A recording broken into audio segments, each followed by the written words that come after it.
If you're working on flyers, business cards, menus, or anything offline, QR codes are the fastest way to send people to a website, socials, or a Google Maps pin. Welcome back to Website Planet, and if you like practical design tutorials that save you time and money, then be sure to hit subscribe, and let's jump into today's video. Once the QR code is selected, you'll see options to customize the colors. This is where you can match it to your branding colors if you want, and that's totally fine. Just keep one rule in mind while you do this: high contrast is everything. Black on white works every time, but dark colors on light backgrounds usually works great too. Where people get into trouble is using low contrast combinations that might look good on screen but fail when someone is actually trying to scan them, which is kind of the whole point of this. So customize it, just don't get so creative that the QR code stops doing its job. You don't have to design everything from scratch if you don't want to. Canva has plenty of templates that already work well with QR codes, things like business cards, event flyers, menus, and table tents. If you open one of these templates, you can drag your QR code straight into it, resize it, and place it exactly where it makes sense. And this is gonna save you a lot of time and help keep your layouts clean, especially if you're creating something that's meant to be printed. Now, this is where Canva really makes things easy. A QR code on a white background works well, but the real value is how easily you can integrate it into actual designs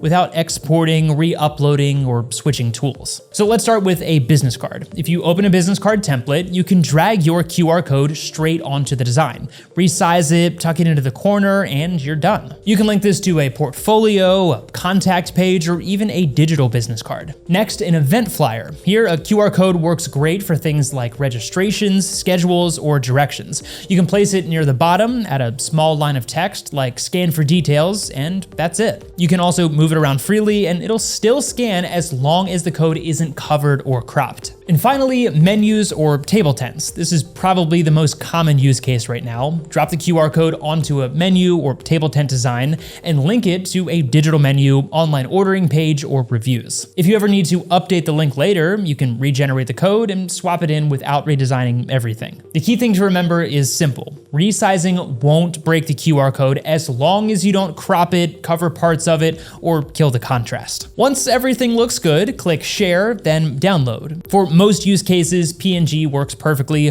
whether you're using this digitally or printing it out. After downloading, take a moment to test it just to make sure everything's working. Scan it with your phone, and if you can, try a second device as well, just to be safe. This makes sure that the link works, but also that the contrast is good and that nothing breaks in real-world use. But that's pretty much it. You don't need third-party QR code websites, you don't need to upload images back and forth, and you don't need a Canva Pro account for this either. Canva lets you generate QR codes for free, customize them safely, and drop them straight into real designs all in one place. And if you're looking to speed up more than just design work, we also have a video that covers tools that can help you launch and work faster. Thanks so much for watching Website Planet, and we'll see you in the next one.